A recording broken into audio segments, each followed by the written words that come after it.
عمران خان ایک ملک کے سابق وزیر اعظم ہیں، قوم کے ہیرو ہیں اور بہت پاپولر لیڈر ہیں پاکستان کے۔ عمران خان اس قدر پاپولر ہیں کہ انہوں نے جیل میں سے اشارہ کیا اور چیف منسٹر KPK تبدیل کر دیا۔ صورتحال یہ ہے کہ اب ان کی آنکھوں کا پرابلم ہو گیا ہے، ان کی آنکھوں کو مطلب اتنی زیادہ تکلیف ہے، ان کی بینائی جا رہی ہے، لیکن بدقسمتی یہ ہے کہ حکومت جو ہے وہ کسی طرف سے بھی ان کی کوئی بات ماننے کے لیے تیار نہیں ہے۔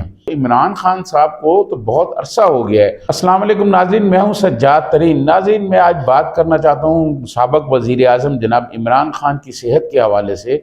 عمران خان ایک ملک کے سابق وزیر اعظم ہیں، قوم کے ہیرو ہیں اور بہت پاپولر لیڈر ہیں پاکستان کے۔ میں سمجھتا ہوں اس وقت سب سے زیادہ پاپولر لیڈر، سب سے زیادہ مقبول لیڈر عمران خان ہیں۔ عمران خان اس قدر پاپولر ہیں کہ انہوں نے جیل میں سے اشارہ کیا اور چیف منسٹر KPK تبدیل کر دیا، اور ایک بڑا میچور سیاسی آدمی جو چیف منسٹر تھا اس کو تبدیل کر کے انہوں نے ایک ینگ آدمی کو لگا دیا۔ یہ ہے ان کی مقبولیت کا عالم۔ صورتحال یہ ہے کہ اب ان کی آنکھوں کا پرابلم ہو گیا ہے، ان کی آنکھوں کو مطلب اتنی زیادہ تکلیف ہے، ان کی بینائی جا رہی ہے، لیکن بدقسمتی یہ ہے کہ حکومت جو ہے وہ کسی طرف سے بھی ان کی کوئی بات ماننے کے لیے تیار نہیں ہے۔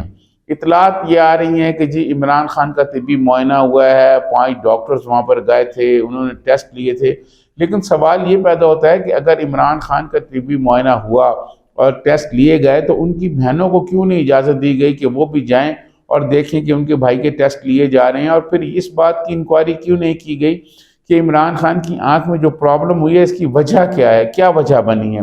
کیونکہ ایک جانب سے یہ کہا جا رہا ہے کہ عمران خان کو زہر دے دیا گیا ہے، دوسری جانب سے یہ کہا جا رہا ہے کہ ان کو وضو کے لیے جو پانی دیا جاتا ہے وہ ظاہر آلودہ پانی ہوتا ہے اور اس کی وجہ سے وہ آنکھوں میں جاتا رہا ہے، اس سے پرابلم ہوئی ہے۔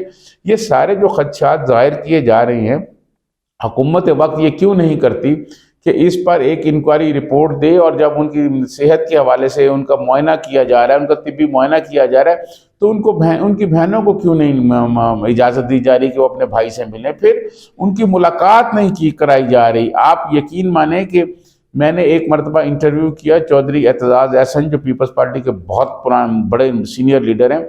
انہوں نے مجھے کہا کہ ضیاء الحق کے زمانے میں مجھے قید تنہائی بند کر دیا گیا تھا 1 ماہ کے لیے، اور مجھے 1 ماہ جب میں قید تنہائی میں رہا تو اس کے بعد مجھے ایسے لگا کہ جیسا میرا کوئی دنیا میں ہے ہی نہیں، مجھے کچھ پتہ ہی نہیں تھا، اور آدمی جو ہے وہ بہت زیادہ نفسیاتی دباؤ میں آ جاتا۔ تو عمران خان صاحب کو تو بہت عرصہ ہو گیا ہے، اور میں سمجھتا ہوں کہ ان کے جو پارٹی کے لوگ ہیں، ان کے جو اپوزیشن لیڈر ہیں محمود خان اچکزئی، وہ بھی تقریریں کر رہے ہیں اور وہ حکومت کو کہہ رہے ہیں کہ اس قسم کے اقدامات نہ کریں اور ان کا طبی معائنہ کرایا جائے اور معاملات کو بہتری کی طرف لایا جائے۔ بار بار محمود خان اچکزئی کہہ رہے ہیں، لیکن محمود خان اچکزئی کی بات پر بھی کوئی کان نہیں دھر رہا۔ پھر محمود خان اچکزئی نے یہ بھی کہہ دیا ہے کہ ایسا نہ ہو کہ پھر صوبہ یہ کہیں کہ ہم رہنا ہی نہیں چاہتے آپ کے ساتھ، کیونکہ پاکستان کے آئین میں جو آپ نے ہمیں ضمانت دی تھی اس پر آپ عمل نہیں کر رہے، اور پھر ایک نئی آئین ساز جو ہے اسمبلی بنانی پڑے۔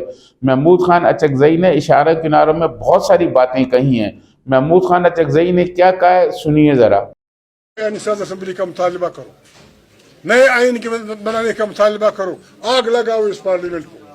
یہ شریف آدمی روزانہ اوپر سے دھمکیاں دے رہے، میں نہیں تھا، تم نے ڈپٹی اسپیکر کے سامنے کیا میں کچھ کرنے والا، کیا کرو گے؟ لکھ دو، ہمیں سب کو نکال دو 6 مہینے کے لیے اسمبلی سے۔ تم گھر سے نہیں نکل سکو گے، تم گھر سے نہیں نکل سکو گے، تم اس پارلیمنٹ میں نہیں نکل سکو گے۔ مذاق بنایا، ہمارا حق ہوگا، دھمکیاں دیں گے، اقبال کو وہاں بھیج دو، فلانے کو نکال دو ہمیں۔ ہم غیر جمہوری بات نہیں کرتے۔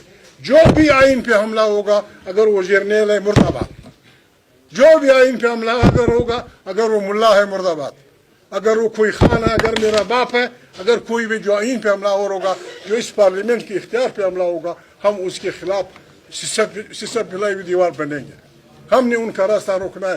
یہ حکم قرآن کا ہے، یہ حکم محمد صلی اللہ علیہ وسلم کا ہے۔ بہترین جہاز جابر حکمران کے سامنے کلمہ حق کہنا ہے۔ ہم نے یہ فیصلہ کیا ہے، ہم کلمہ حق کہیں گے۔ کوئی ہمیں مارتا ہے زندہ باد، کوئی ہمیں جیلوں میں ڈالتا ہے زندہ باد۔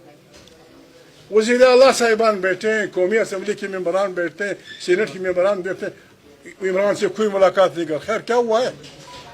کیا کیا ہے عمران خان نے؟ تم نے اسے وزیر اعظم بنایا تھا، تم اسے اس کے گیت گاتے تھے، تم نے یہاں پارلیمنٹ میں اس کو وزیر اعظم بنایا, پاکستان کے سارے سیکرٹریز کے حوالے کر دی, اب وہ بس پرسنل انگراٹا ہو گیا. ایسا نہیں چلے گا.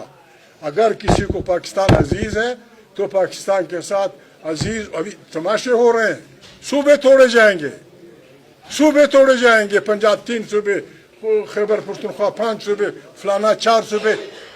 70-78 سال کی جو کچھ جمہوری ہم لوگوں نے آزادیاں لی تھی, وہ آزادیاں انہوں نے چھین لی ہیں. مرد آباد زندہ آباد پہ گولیاں مارتے ہیں. ہم نے غلطی کی. کل دن گزرا, کل یہاں کیا آسمان گرا تھا, یہاں بچے آئے تھے. میں تو آج بھی کہتا ہوں ہمارا سٹینڈ ہونا چاہیے کہ اس قتل کی FIR شہباز شریف, نقوی اور پولیس اور ملٹری کے جو کمانڈنٹ ہیں ان پہ وہ ہونی چاہیے. وزیر اعلیٰ بیٹھا ہے, الیکشن وزیر اعلیٰ جیل کے سامنے, کسی کے کان پہ جوں تک نہیں رنگتی. آپ وہ دن دیکھیں گے. ناظرین آپ نے سنا محمود خان اچکزئی نے کیا کہا. میں سمجھتا ہوں بہت لمحہ فکری ہے اور حکومت کو اس بارے میں سوچنا چاہیے. اگر حکومت عمران خان کا طبی معائنہ کرانے سے پہلے ان کے جو ذاتی معالج ہیں ان کو بھی ساتھ لے لیتے, ڈاکٹر فیصل کو, تو کیا فرق پڑنا تھا؟ کیا ذاتی معالج آ کے کوئی بیان دے دیتے, کوئی ٹویٹ کر دیتے؟ حکومت کیوں خوفزدہ ہے عمران خان سے؟ عمران خان سے حکومت اس لیے خوفزدہ ہے کہ عمران خان بہت زیادہ پاپولر ہیں, بہت زیادہ مقبول ہیں.